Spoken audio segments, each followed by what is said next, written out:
বাংলাদেশে জাতিসংঘ মানবাধিকার মিশনের অফিস প্রতিষ্ঠায় চুক্তি, অন্য দেশে নির্বাচনে প্রতিক্রিয়া দিতে কূটনীতিকদের সতর্ক করলেন মার্কিন পররাষ্ট্রমন্ত্রী। জুলাই শহীদদের বিক্রি করে রাজনীতিতে প্রতিষ্ঠিত হবার চেষ্টা চলছে বললেন মির্জা আব্বাস। জুলাই সনদ না হলে ঐক্যমত্য কমিশন দায়ী থাকবে, মন্তব্য সালাউদ্দিন আহমেদের। গোপালগঞ্জের ঘটনায় 500 জনের বিরুদ্ধে মামলা, বিচার না হলে আরও 10 জেলায় হামলা হতে পারে, মুন্সিগঞ্জে বলেছেন নাহিদ ইসলাম। গণমাধ্যমে শেখ হাসিনার নগ্ন হস্তক্ষেপের বর্ষপূর্তি, আকস্মিক কিছু সময়ের জন্য বন্ধ করে দেওয়া হয়েছিল বাংলা ভিশন সহ 4 টিভি চ্যানেল। চালের বাজারে অস্থিরতায় মিলারদের সিন্ডিকেটকে দুষছেন ব্যবসায়ীরা, কমেছে কাঁচা মরিচের দাম।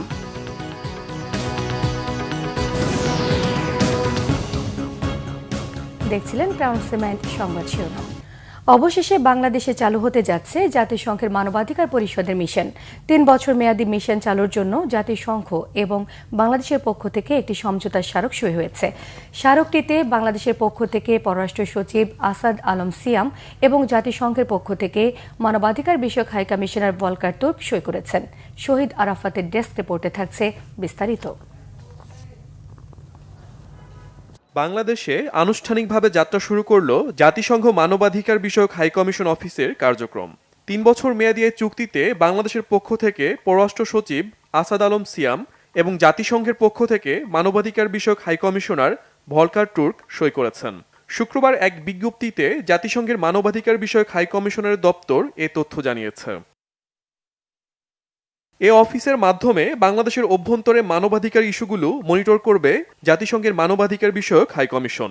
এ বিষয়ে হাইকমিশনার ভলকার তুর্ক বলেন, বাংলাদেশের এগিয়ে যাওয়ার ক্ষেত্রে সরকার, নাগরিক সমাজের সাথে সরাসরি সহায়তা বিনিময় করতে পারবে জাতিসংঘ। নতুন এই মিশনটি বাংলাদেশের জাতীয় ও আন্তর্জাতিক মানবাধিকার প্রতিশ্রুতি পূরণের লক্ষ্যে বিভিন্ন ক্ষেত্রে কর্তৃপক্ষকে প্রশিক্ষণ ও কারিগরি সহায়তা দেবে। পাশাপাশি সরকারি প্রতিষ্ঠান ও নাগরিক সমাজের প্রতিনিধিদের সক্ষমতা বৃদ্ধির জন্য কাজ করবে। এর আগে বাংলাদেশে ভলকার তুর্কের সফর ও প্রধান উপদেষ্টা ডক্টর মোহাম্মদ ইউনূসের সাথে সাক্ষাৎকালেই এ বিষয়ে আলোচনা হয়।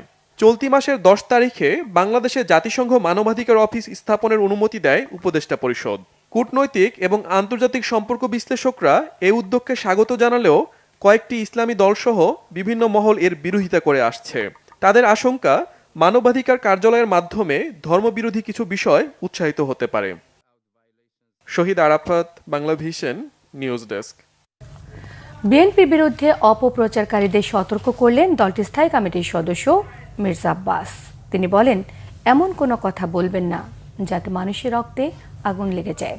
রাজধানীতে এক মৌন মিছিলে বিএনপির অন্য নেতারা জানান, তারেক রহমানকে নিয়ে কুরুচিপূর্ণ কথা বলার পরেও বিএনপি ধৈর্য ধরছে, এটি দুর্বলতা নয়। রিপোর্ট করছেন মিরাজ হোসেন গাজী। জুলাই আগস্টের গণ অভ্যুত্থানে শহীদদের স্মরণে রাজধানীতে দোয়া ও মৌন মিছিলের আয়োজন করে ঢাকা মহানগর দক্ষিণ বিএনপি।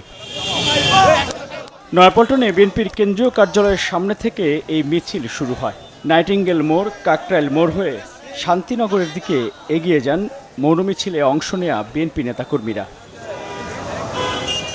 পুরো মিছিলে নেতাকর্মীরা কোনো স্লোগান না দিয়ে বিভিন্ন ব্যানার ফেস্টুন বহন করেন।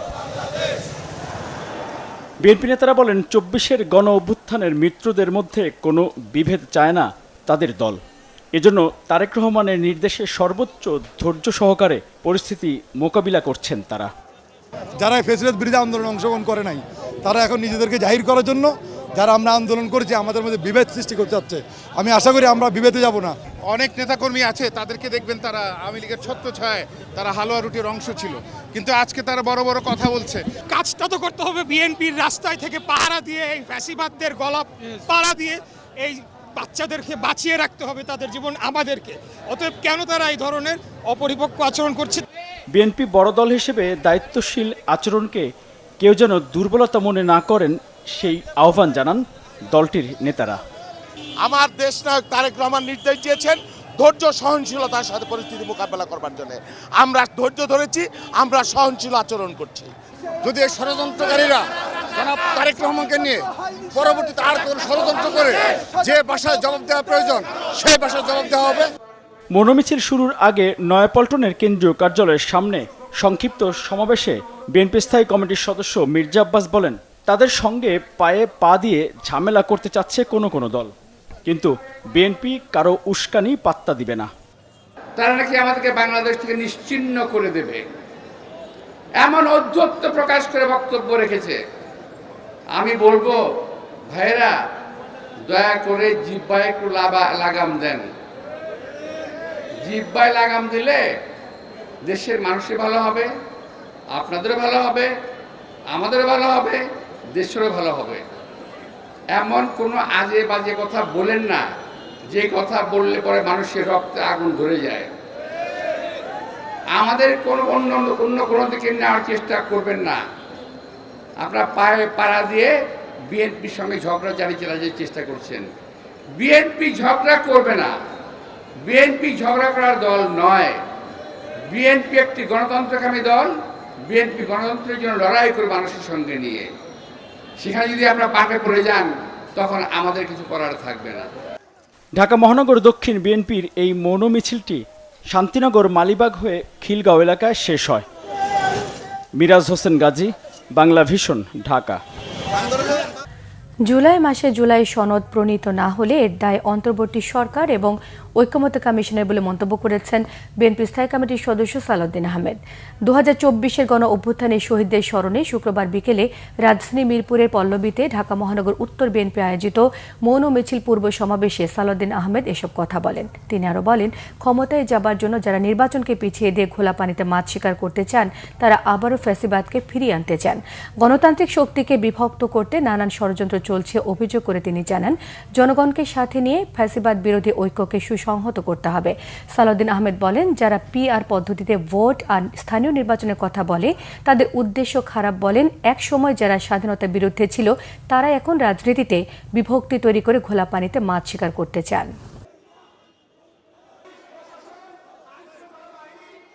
আজকে জুলাই মাসের 18 তারিখ যদি জুলাইয়ের ভিতরে জুলাই সনদ অর্থাৎ জাতীয় সনদ প্রণীত না হয়, সেজন্য দায়ী থাকবে এই সংস্কার কমিশন, ঐক্য কমিশন এবং এই অন্তর্বর্তীকালীন সরকার। আমরা লক্ষ্য করছি বিভিন্নভাবে আজকে বাংলাদেশে গণতান্ত্রিক শক্তিগুলোর মধ্যে বিভক্তি সৃষ্টির পায়তারা চলছে। আমরা লক্ষ্য করছি বাংলাদেশের পক্ষের শক্তিসমূহে যারা ফ্যাসিবাদ বিরোধী গণতান্ত্রিক আন্দোলন ঐক্যবদ্ধ হয়েছিল তাদের মধ্যে বিভক্তি সৃষ্টির বিভিন্ন রকমের ষড়যন্ত্র করা হচ্ছে। জনগণের অধিকার ফিরিয়ে দিতে দ্রুত নির্বাচন দেওয়ার দাবি জানিয়েছেন বিএনপি স্থায়ী কমিটির সদস্য ডাক্তার AJM জাহিদ হোসেন। তিনি জানান, জনগণ যাদের ভালো মনে করবেন তাদেরকে দেশ পরিচালনার দায়িত্ব দেবেন। সকালে জাতীয় প্রেস ক্লাবের সামনে সম্মিলিত পেশাজীবী পরিষদের বিক্ষোভ সমাবেশে তিনি এসব কথা বলেন। তিনি আরও বলেন, ষড়যন্ত্র করে কেউ চোরা পথে ক্ষমতায় আসতে পারবে না। ষড়যন্ত্র করে অতীতেও কেউ ক্ষমতায় থাকতে পারেননি। গোপালগঞ্জের ঘটনার নিন্দা জানিয়ে তিনি জানান, বিএনপি বারবার বলেছিল ঐক্য বিনষ্ট না করতে। এই ঘটনা বুঝিয়ে দিয়েছে ঐক্য কতটা দরকার। রাজনীতিবিদদের পাশাপাশি পেশাজীবীরাও গণতন্ত্র প্রতিষ্ঠায় রাজপথে ছিল উল্লেখ করে ডাক্তার জাহিদ বলেন, সরকার যে আসলেই ফেব্রুয়ারিতে নির্বাচন দিতে চায় কিনা তা দেখতে চায় বিএনপি।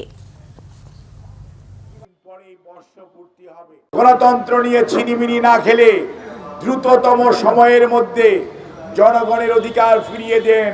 জনগণ যাদেরকে ভালো মনে করবে তাদেরকে দায়িত্ব দিবে, তারা দেশ পরিচালনার দায়িত্ব পাবে, দায়িত্ব নিয়ে দেশ পরিচালনা করবে। আপনারা দেয়ালের লিখন পড়তে শিখুন, আয়নায় নিজেদের চেহারা দেখুন। কোনো অবস্থাতেই এমন কথা বলবেন না যেটি রাজনৈতিক ঐক্যকে বিনষ্ট করে স্বৈরাচারকে পুনঃপ্রতিষ্ঠা করার সুযোগ দেয়।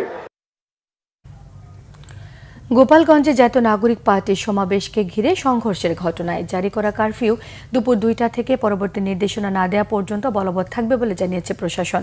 সংঘর্ষের ঘটনায় জড়িত সন্দেহে এ পর্যন্ত আটক করা হয়েছে 45 জনকে। এছাড়া সংঘর্ষে চিকিৎসাধীন অবস্থায় আরও একজনের মৃত্যু হয়েছে এ নিয়ে নিহতের সংখ্যা দাঁড়ালো 5 জনে। গোপালগঞ্জের জেলা প্রশাসকের কার্যালয়ে বৃহস্পতিবার আয়োজিত এক ব্রিফিংয়ে এ তথ্য জানান ঢাকার বিভাগীয় কমিশনার শরফুদ্দিন আহমেদ চৌধুরী।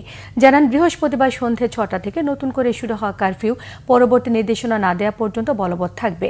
এর মাঝে আজ বেলা 11টা থেকে দুপুর 2টা পর্যন্ত কারফিউ শিথিল থাকবে। আইন শৃঙ্খলা বাহিনীর সঙ্গে আলোচনা করে পরবর্তী সিদ্ধান্ত নেওয়া হবে বলে জানিয়েছে প্রশাসন। এদিকে পুলিশের গাড়ি পোড়ানোর ঘটনায় নিষিদ্ধ ঘোষিত ছাত্রলীগের জেলা শাখা সভাপতি এবং সাধারণ সম্পাদক সহ 75 জনের নাম উল্লেখ করে অজ্ঞাত 500 জনের বিরুদ্ধে মামলা করা হয়েছে। এদিকে গোপালগঞ্জের সংঘর্ষের সময় গুলিবিদ্ধ রিকশা চালক রমজান মুন্সি ঢাকা মেডিকেলে চিকিৎসাধীন অবস্থায় মারা গেছেন। সামনে আরও একটি লড়াই আসছে বলে মন্তব্য করেছেন জাতীয় নাগরিক পার্টি এনসিপির আহ্বায়ক নাহিদ ইসলাম। তিনি জানান, যদি গোপালগঞ্জের ঘটনার বিচার না হয় তাহলে দেশের আর 10 জেলায় হামলা হলেও তাদের দমন করা যাবে না। বাংলাদেশ নিয়ে দেশের ভেতরে বাইরে ষড়যন্ত্র চলছে বলে হুঁশিয়ার করে দেন দলের নেতা হাসনাত আব্দুল্লাহ। মুন্সিগঞ্জে পদযাত্রায় তারা এসব কথা বলেন। বিস্তারিত থাকছে ডেস্ক রিপোর্টে। জুলাই গণঅভ্যুত্থানের বর্ষপূর্তি ও দেশ করতে জুলাই পদযাত্রার অংশ হিসেবে শুক্রবার দুপুরে মুন্সিগঞ্জে যান জাতীয় নাগরিক পার্টি এনসিপির নেতাকর্মীরা। পদযাত্রা শেষে সভায় বক্তব্য রাখেন দলটির আহ্বায়ক নাহিদ ইসলাম। এ সময় তিনি পাড়া মহল্লায় প্রতিরোধ গড়ে তোলার আহ্বান জানান। ফ্যাসিবাদ ও মুজিববাদের বিরুদ্ধে লড়াইয়ের আহ্বান জানিয়ে ভোটাধিকার নিশ্চিতের দাবিও জানান নাহিদ। গোপালগঞ্জে হামলা চালানো হয়েছে, বাংলাদেশের আরো 10টা জায়গায় হামলা চালানো হবে, আমাদেরকে দমন করা যাবে না। মুজিববাদের বিরুদ্ধে যে লড়াই, যে যুদ্ধ আমরা ঘোষণা করেছি গণ অভ্যুত্থানের মধ্য দিয়ে, ফ্যাসিবাদী ব্যবস্থা বিলোপের যে লড়াই আমরা শুরু করেছি, এই লড়াই সমাপ্ত না করে আমরা শেষ থামব না। একই মঞ্চে এনসিপির দক্ষিণাঞ্চলের মুখ্য সমন্বয়ক হাসনাত আব্দুল্লাহ দেশ বিনির্মাণে তরুণ প্রজন্মকে ঐক্যবদ্ধ হয়ে কাজ করার আহ্বান জানান। রাষ্ট্রের বিরুদ্ধে দেশের ভেতরে এবং বাইরে ষড়যন্ত্র অব্যাহত রয়েছে বলেও মন্তব্য করেন এনসিপির এ নেতা। আমাদের সবাইকে একসাথে তরুণ প্রজন্মকে ঐক্যবদ্ধ করতে হবে। কোন গোলামিতে প্রশ্রয় দেওয়া যাবে না। নেতা ভুল করতে পারে না, এই কথা সঠিক নয়। নেতা ভুলের ঊর্ধ্বে নয়, দল ভুলের ঊর্ধ্বে নয়। ফ্যাসিবাদ নির্মূল না হলে প্রকৃত স্বাধীনতা আসবে না উল্লেখ করে উত্তরাঞ্চলের মুখ্য সমন্বয়ক সার্জিস আলম বলেন, খুনি হাসিনার বিচার করতে হবে। জুলাই অভ্যুত্থানের গণহত্যার হত্যাকাণ্ডের নির্দেশদাতা, শাপলা গণহত্যার নির্দেশদাতা, দিল্লিতে বসে থাকা হাসিনাকে এই বাংলাদেশে এনে বিচারের আওতায় নিয়ে আসতে হবে। এই বাংলাদেশে হাসিনার সর্বোচ্চ শাস্তি মৃত্যুদণ্ড দেখে মরতে চায়। আগামী 3 আগস্ট জাতীয় শহীদ মিনারে জড়ো হয়ে জুলাই ঘোষণাপত্র আদায়ের কর্মসূচি বাস্তবায়ন করা হবে বলেও জানান এনসিপির নেতারা। Sharmila Keya, Bangla Vision news desk. জুলাই অভ্যুত্থানের স্বপ্ন বাস্তবায়ন একটি দীর্ঘ সংগ্রাম। এই স্বপ্ন বাস্তবায়ন করতে হবে জানিয়েছেন বৈষম্য বিরোধী আন্দোলনের অন্যতম নেতা যুব ক্রীড়া উপদেষ্টা আসিফ মাহমুদ মোহাম্মদ সজীব ভুইয়া। সকালে চীন মৈত্রী সম্মেলন কেন্দ্রে জুলাই অভ্যুত্থানে শহীদদের স্মরণে আয়োজিত প্রতীকী ম্যারাথনে প্রতিযোগীদের সঙ্গে নিজেও অংশ নেন ক্রীড়া উপদেষ্টা। ম্যারাথন শেষে বিজয়ীদের মধ্যে পুরস্কার তুলে দেন আসিফ মাহমুদ মোহাম্মদ সজীব ভুইয়া। পরে অনুষ্ঠানে দেয়া বক্তব্যে ক্রীড়া উপদেষ্টা বলেন, যতদিন বাংলাদেশের নাম থাকবে ততদিন জুলাই আন্দোলনের শহীদ, আহত জুলাই যোদ্ধাদের নাম উচ্চারিত হবে। জুলাই গণ অভ্যুত্থানের স্বপ্ন বাস্তবায়নের কথা উঠে আসে ক্রীড়া উপদেষ্টার বক্তব্যে। শহীদেরা তাদের জীবন দিয়ে সর্বোচ্চ ত্যাগ স্বীকার করে যে আহতরা আমার সামনে আছেন, আপনারা সর্বোচ্চ ত্যাগ স্বীকার করে বাংলাদেশকে একটি নতুন স্বপ্ন দেখিয়েছেন। 16 বছরের ফ্যাসিবাদী নিষ্পেষণ থেকে বাংলাদেশের কোটি কোটি মানুষকে মুক্ত করেছেন। আপনাদের প্রতি এই বাংলাদেশ নামটা যতদিন থাকবে ততদিন বাংলাদেশের মানুষ কৃতজ্ঞ থাকবে। 1 বছরের মধ্যে বা অন্তর্বর্তীকালীন সরকারি জুলাই গণঅভ্যুত্থানের সব শহীদদের স্বপ্নের বাংলাদেশ গড়ে দিয়ে যাবে। এটা একটা লাইফ লং লড়াই এবং এই লড়াইটা করার জন্য আমরা কমিটেড আছি, আমি কমিটেড আছি এবং এই লড়াইয়ে সারা জীবন আপনাদেরকে পাশে চাই। 2024-এর 18 জুলাই ছিল সংঘর্ষময় একটি দিন। এদিন রাজধানীর যাত্রাবাড়ি, রামপুরা, বাড্ডা, মিরপুর, ধানমন্ডি এবং মহাখালীতে স্বৈরাচার সরকারের আইনশৃঙ্খলা বাহিনী এবং আওয়ামী লীগের পেটোয়া বাহিনীর হামলার শিকার হয় ছাত্র জনতা। সংঘর্ষের খবর প্রচার করায় সম্প্রচার বন্ধ করে দেওয়া হয় বাংলাভিশন সহ 4টি টেলিভিশন চ্যানেলের। মানুষের কাছে সত্য লুকাতে শাটডাউন করা হয় ইন্টারনেট। এ নিয়েও নির্লজ্জ মিথ্যাচারও করে শেখ হাসিনার সরকার। রিপোর্ট করছেন এসএম ফয়েজ। 18 জুলাই 2024 কমপ্লিট শাটডাউন কর্মসূচিতে রাজধানীর যাত্রাবাড়ি এলাকায় কোটা সংস্কার আন্দোলনকারী ও পুলিশের মধ্যে চলে দফায় দফায় সংঘর্ষ। ছাত্র জনতাকে দমাতে টিয়ারশেল, শটগান ও সাউন্ড গ্রেনেড নিক্ষেপ করে RAB, police, BGB. Rubber bullet ও টিয়ারশেলের জবাবে ইট পাটকেল ছোড়ে আন্দোলনকারীরা। কোনোভাবেই পিছু হটানো যায়নি ছাত্র জনতাকে। শুধু যাত্রাবাড়ি নয়, রামপুরা বাড্ডা সড়কে কোটা সংস্কার আন্দোলনকারীদের সাথে সংঘর্ষ হয় আওয়ামী লীগ ও ছাত্রলীগের। পুলিশের tear shell, rubber bullet, sound grenade উপেক্ষা করে প্রতিরোধ গড়ে তোলে শিক্ষার্থীরা। বারুদের মতো আন্দোলন ছড়িয়ে পড়ে গোটা রাজধানী জুড়ে। 2 দফা আগুন দেওয়া হয় বাংলাদেশ টেলিভিশন ভবনে। আগুন দেওয়া হয় পুলিশ ভ্যান ও ট্রাফিক পুলিশ কার্যালয়ে। শুধু দিনে নয়, রাতেও টানা গুলি চালায় র্যাব, পুলিশ, বিজিবি।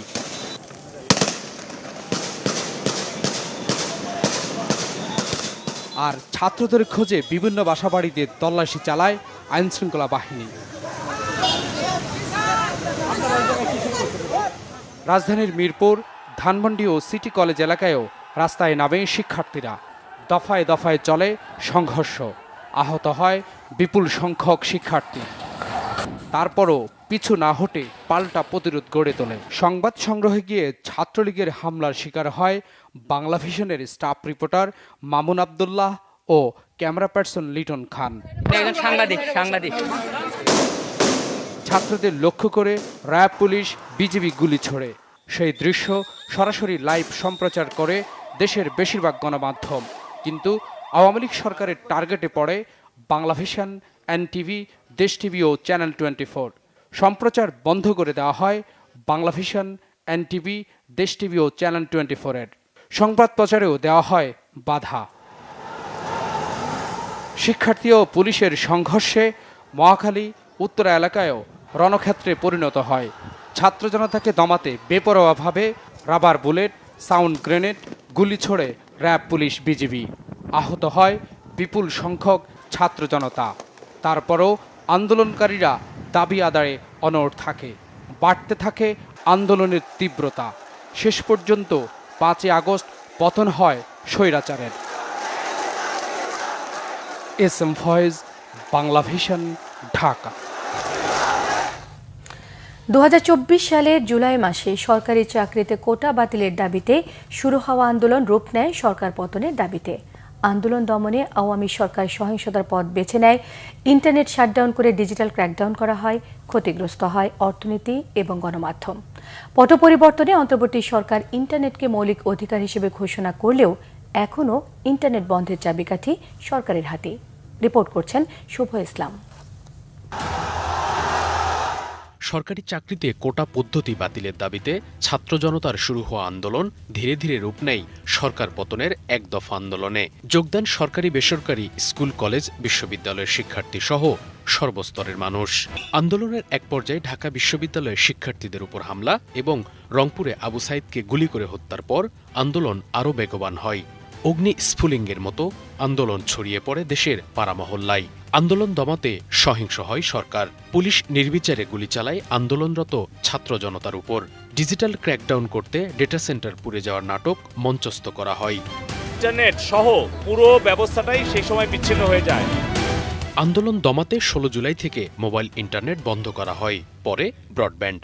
এবং 18 জুলাই মোবাইল, ব্রডব্যান্ড সকল প্রকার ইন্টারনেট বন্ধ করে কমপ্লিট শাটডাউন করে দেওয়া হয়। সেদিন সাময়িক বন্ধের কবলে পড়ে বাংলাভিশন সহ 4টি টিভি চ্যানেলের সম্প্রচার।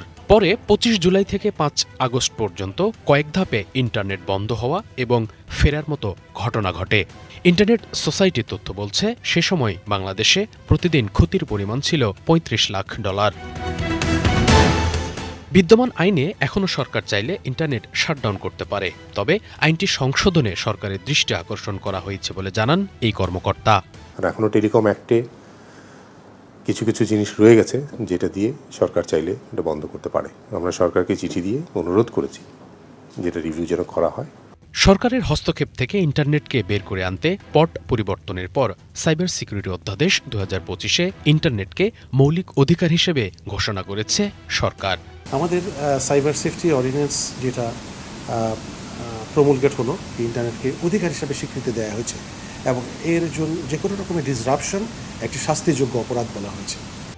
আইন, নীতিমালা কিংবা অধ্যাদেশের পাশাপাশি ইন্টারনেট বন্ধ রোধে রাজনৈতিক সদিচ্ছার উপর জোর বিশ্লেষকদের। পলিসি যেগুলো রিফর্ম করা হচ্ছে সেখানেও ইন্টারনেট ব্লকের বিরুদ্ধে কথা বলা হয়েছে। রাজনৈতিক আদর্শ এবং প্রজ্ঞার জায়গাটা যদি একটা পর্যায়ে না পৌঁছায়, আমরা ইন্টারনেট ব্লকের ঝুঁকিতে থাকবো। আমরা আইন যাই করি না কেন, যেভাবে করি না কেন, এই ঝুঁকি আসলে থাকবে। অপটিমাম একটা সলিউশন বাই করতে হবে এবং বেস্ট সলিউশন হচ্ছে আমাদের পলিটিশিয়ানদেরকে, আমাদের জনগণদেরকে এটার ইমপ্লিকেশনসটা বোঝানো। And I think that is the best way of solving this problem. Internet shutdown সহ আড়িপাতা বন্ধে সরকার কাজ করছে বলে জানান প্রধান উপদেষ্টার বিশেষ সহকারী ফয়েজ আহমেদ তৈয়ব। ইন্টারনেট শাটডাউন সংক্রান্ত টেলিযোগাযোগের যে আইনটা আছে অনেক জটিল একটা আইন, সেই আইন নিয়ে ব্যাকগ্রাউন্ডে কাজ করছি। সেখানে আড়িপাতার বিষয়ে এনটিএমসির কিভাবে একটা শৃঙ্খলিতভাবে কাজ করবে চেষ্টা করব একটা গ্রহণযোগ্য সমাধানের মধ্যে আসতে। রাষ্ট্রীয় অর্থ গচ্চা দিয়ে ইন্টারনেট বন্ধ রাখলেও শেষ পর্যন্ত গদি বাঁচাতে পারেনি শেখ হাসিনা। 5 আগস্ট গণভবন অভিমুখে ছাত্র জনতার পদযাত্রার সময় ক্ষমতা ছেড়ে আশ্রয় নেন ভারতে। শুভ ইসলাম, বাংলাভিশন, ঢাকা।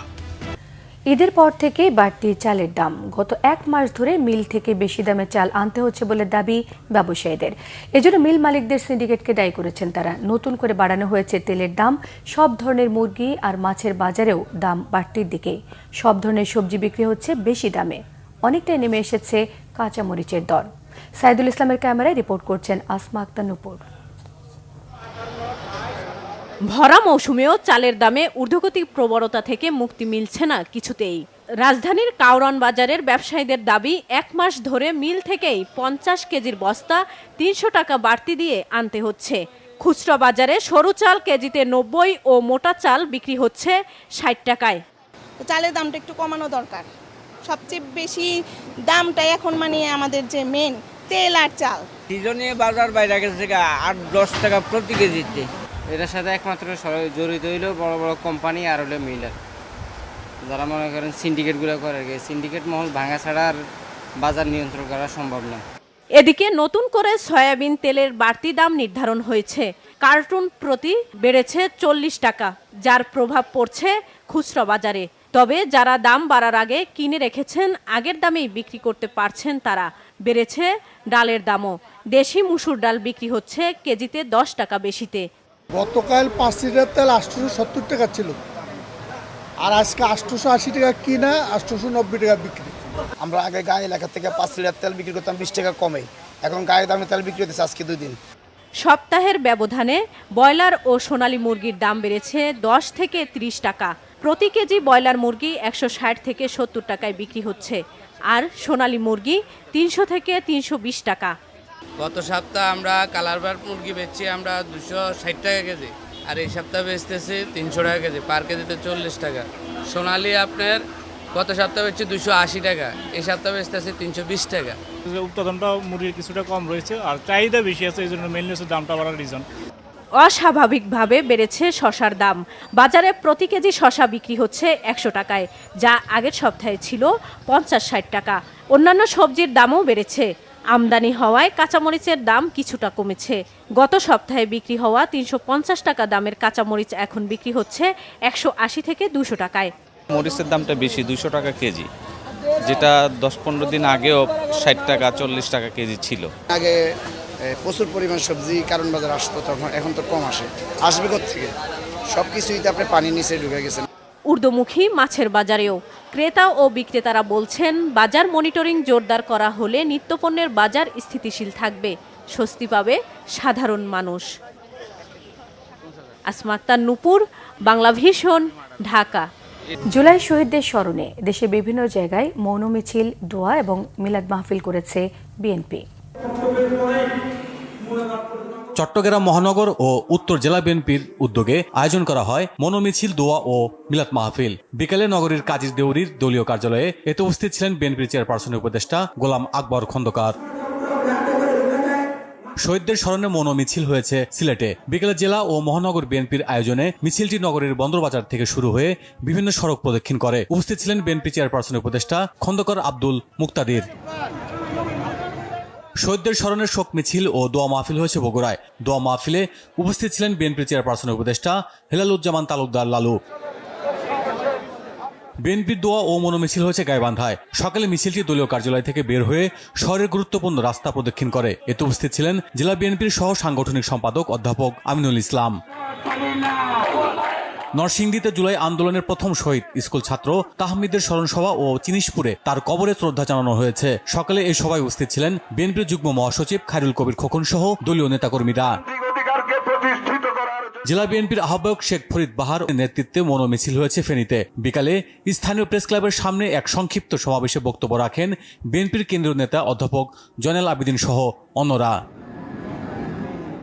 দেশের বিরুদ্ধে যে চক্রান্ত হচ্ছে তা রুখে দিতে হবে। পতিত স্বৈরাচার আর যাতে ফিরে আসতে না পারে সবাইকে ঐক্যবদ্ধ হওয়ার আহ্বান জানিয়েছেন বিএনপির কেন্দ্রীয় নির্বাহী সদস্য ও সাবেক প্রতিমন্ত্রী মোহাম্মদ রেজাউল করিম। সোনারগাঁওয়ে পিরোজপুর ইউনিয়ন ভাটি বন্দর এলাকায় তিনি একথা বলেন। Bangla Vision news desk. গণসংহতি আন্দোলনের কেন্দ্রীয় সমন্বয়ক জোনায়েদ সাকি বলেছেন, জাতীয় সংকট মুহূর্তে আছে দেশ। পাশের দেশ সহ নানা শক্তি পতিত ফ্যাসিস্টদের পৃষ্ঠপোষক এখনও ষড়যন্ত্র করেই যাচ্ছে। বিকেলে নারায়ণগঞ্জ কেন্দ্রীয় শহীদ মিনারে জুলাই গণ অভ্যুত্থানের আকাঙ্ক্ষায় রাষ্ট্রের গণতান্ত্রিক রূপান্তরের লক্ষ্যে সমাবেশ এবং শহীদী মার্চ অনুষ্ঠানে তিনি এসব কথা বলেন। তিনি বলেন, গণ অভ্যুত্থানের পরেও দেশে ক্ষমতা ব্যবহার করে নানা দখল আর ধন সম্পদ আহরণ করা হচ্ছে। সেই ক্ষমতা ব্যবস্থাকে বদল করতে হবে নতুন বন্দোবস্ত অর্থাৎ সংস্কার। জনগণের সম্মতি নিয়ে সেই সংস্কারের মধ্য দিয়ে নির্বাচন করতে হবে বলেও জানিয়েছেন জোনায়েদ সাকি। যারা বিচার এবং সংস্কারের সাথে নির্বাচনের দ্বন্দ্ব করেন তারা আসলে জনগণের বাংলাদেশ প্রতিষ্ঠা করতে চান না। জনগণের বাংলাদেশ মানে আমরা বিচার চাই, আমরা সংস্কার চাই এবং আমরা নির্বাচন চাই। সাবেক আইজিপি আশরাফুল হুদা বলেছেন, দেশ রাজনীতিবিদরা চালাবেন, সেজন্য নির্বাচন হওয়া প্রয়োজন। তবে একটি গোষ্ঠী নির্বাচনকে পেছানোর চেষ্টা চালাচ্ছে।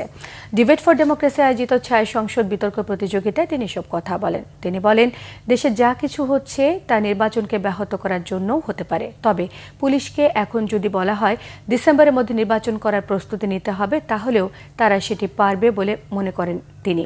পুলিশের মাঝে কিছু ট্রমা কাজ করলেও তিনি আশাবাদী পুলিশ ঠিকই নির্বাচনে সরকারকে সহায়তা করতে পুরোপুরি প্রস্তুত হয়ে যাবে।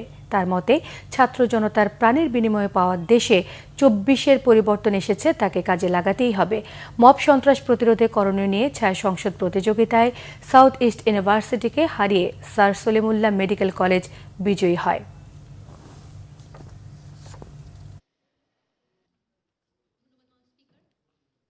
যত কিছুই বলি আমরা, দেশ তো শেষ পর্যন্ত রাজনীতিবিদদেরকেই চালাতে হবে, তাদেরকে এখন দোষারোপ করেন না যাই করেন। কাজে একটা সুষ্ঠু ইলেকশন, প্রপার একটা ইলেকশন যদি ঠিক মতো হয়, মানুষ ভোট দিয়ে যদি তার পছন্দ মতো ক্যান্ডিডেটকে নিয়ে আসতে পারে সংসদে, আই এম শিওর অবস্থার অনেক উন্নতি হবে, যাতে ইলেকশনটা না হয় বা ইলেকশনটা অনেক দেরি হয়ে যায়। কাজে এরকম একটা ফোর্স যে কাজ করছে ইলেকশনকে পিছিয়ে দেওয়ার জন্য, এটা অনস্বীকার্য। অর্থনৈতিক উন্নয়ন টেকসই করতে অর্থনীতিতে ভালো অনুশীলন বজায় রাখার আহ্বান জানিয়েছেন বাণিজ্য উপদেষ্টা শেখ বশির উদ্দিন। বলেন, এই কাজে পেশাদার হিসাববিদরা মূল ভূমিকা পালন করতে পারেন। Institute of cost and management accountants of Bangladesh ICMA-B এর আয়োজনে সার্কভুক্ত দেশগুলোর হিসাববিদদের আন্তর্জাতিক সম্মেলন উদ্বোধন করে তিনি সব কথা বলেন। তিনি বলেন, স্বচ্ছতা ও জবাবদিহিতা নিশ্চিত করে সম্পদের সুষম বন্টন করা গেলে উত্তরণ করা সম্ভব। না হলে চোরতন্ত্র সৃষ্টি হবে। অভিযোগ করেছেন বিগত সময়ে অর্থনৈতিক পরিসংখ্যান কারসাজি করে হাজার হাজার কোটি ডলার পাচার করা হয়েছে। বেশিরভাগ ক্ষেত্রে ব্যবসাকে সামনে রেখে মানি লন্ডারিং করা হয়েছে। বর্তমান সরকার ব্যবসায় অন্যায্য প্রতিযোগিতা বন্ধের উদ্যোগ নিয়েছে বলে তিনি জানান। সার্কভুক্ত দেশগুলোর প্রায় 6 শতাধিক পেশাদার হিসাববিদ, অর্থনীতিবিদ, পলিসি মেকার, কর্পোরেট লিডার এবং ব্যবসায়ী নেতা এই সম্মেলনে অংশ নেন। সম্মেলনে মূল প্রবন্ধ উপস্থাপন করেন সিপিডি সম্মানীয় ফেলো বিশিষ্ট অর্থনীতিবিদ ডক্টর দেবপ্রিয় ভট্টাচার্য। পরে সন্ধ্যায় সম্মেলনের সমাপনী অধিবেশনে প্রধান অতিথি ছিলেন জাতীয় রাজস্ব বোর্ডের চেয়ারম্যান মোহাম্মদ আব্দুর রহমান খান। শেষে বর্ণিল সাংস্কৃতিক অনুষ্ঠানের আয়োজন করা হয়।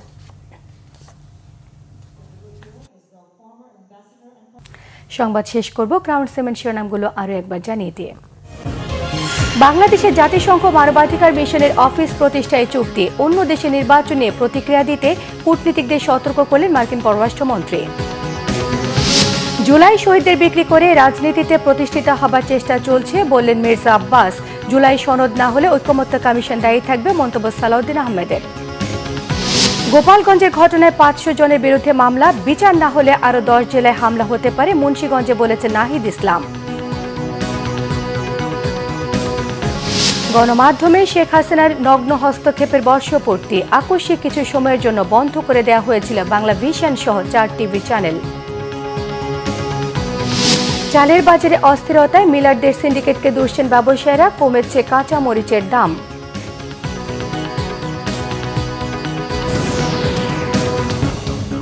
এই ছিল এখনকার মতো। পরের সংবাদ রাত 10:30টায়, 9টায় রয়েছে নিউজ 20 দেখার আমন্ত্রণ রইল। এছাড়া বাংলা ভিশন সংবাদ ও সংবাদ সংশ্লিষ্ট অনুষ্ঠান দেখতে ভিজিট করুন www.bbnews24.com, facebook.com/banglavishnnews, সাবস্ক্রাইব করুন youtube.com/banglavishnnews। সঙ্গে থাকায় সবাইকে ধন্যবাদ।